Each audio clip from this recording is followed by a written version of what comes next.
Welcome to the Grantwood Area Education Agency Brain Injury Resource Team's screencast on supporting students' learning following concussion. This screencast will not discuss general information on concussion, but focuses on use of community-based protocol for supporting students' learning following concussion. The Brain Injury Alliance of Iowa has partnered with Karen McAvoy and Rocky Mountain Hospital for Children to bring the REAP concussion management protocol to Iowa. This protocol emphasizes that concussion management is a team approach. A concussion team should consist of the student and their family, the physical school team, such as coaches and trainers, the academic school team, and medical professionals. No one team member is more important than another. Each plays a role throughout the student's healing. REAP stands for Remove, Reduce, Educate, Adjust, Accommodate, and PACE. Upon suspected concussion, a student must be removed from play and all physical activities. Reduce stimulating activities such as texting, social media, TV, and driving. Encourage rest during the first 24 to 48 hours and as symptoms arise. After the initial 24 hours, incorporating some light physical and cognitive activity for short periods, as symptoms allow, is recommended. Educate all involved with the student on the student's story and their symptoms. A medical doctor or trainer may document initial symptoms, but often family members and school teams must document the symptoms beyond the medical visit. Note the time of day, intensity, and duration of symptoms. Encourage the student to report new symptoms. Some cognitive-based symptoms will not appear until at least 24 hours post-injury. Adjust and accommodate activities and symptoms. Most students can return to school within 2 to 4 days following a concussion, though symptoms may still be present. Returning to school and a more typical routine will support overall healing physically and emotionally. When students can tolerate at least 30 minutes of light cognitive activity, they should return to school. Light cognitive activity may be defined as listening to music, talking on the phone, or reading quietly. Be sure the school nurse, counselor, and teachers are aware of the student's concussion. Continue to document symptoms through journaling or by designating a certain staff member for the student to check in with throughout the day. During the return to school phase, adjustments and accommodations may be necessary. Adjust the student's day or schedule by reducing the time spent in class, allowing hallway passage early, or consider a shortened day. Incorporate scheduled quiet breaks in a designated location.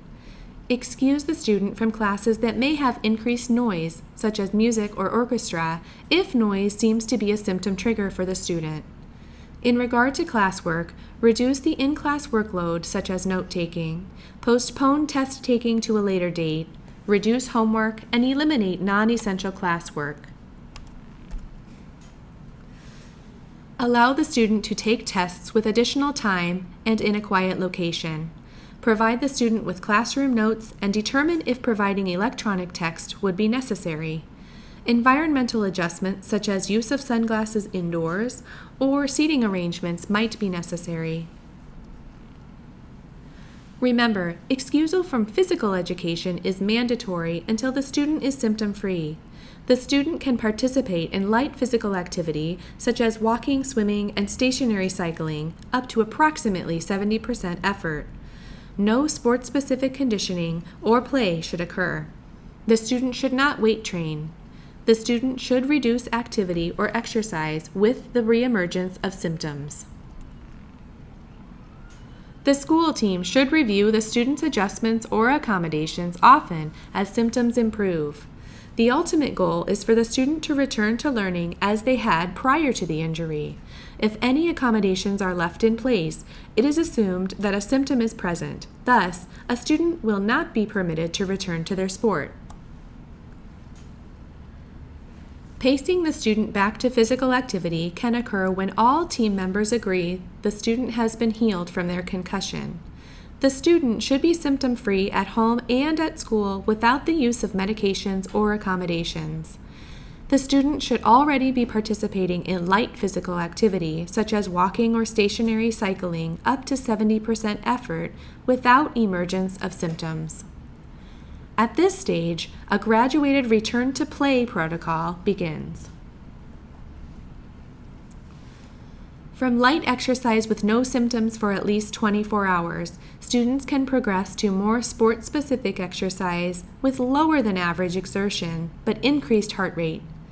Remaining at this level, symptom-free for 24 hours is again required. Progressing to non-contact sport-specific training drills is the next step.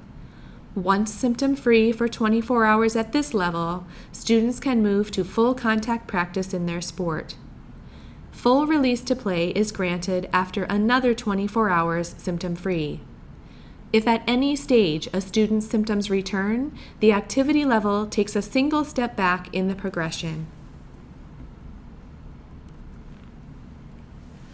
Remember, students must return to learn prior to returning to play. They must be symptom-free in all activities of daily living and in learning before they are considered healed and can return to practice. Encourage students throughout their healing process, as emotional healing is just as important as physical healing. Most students will play again. They are not alone in brain injury.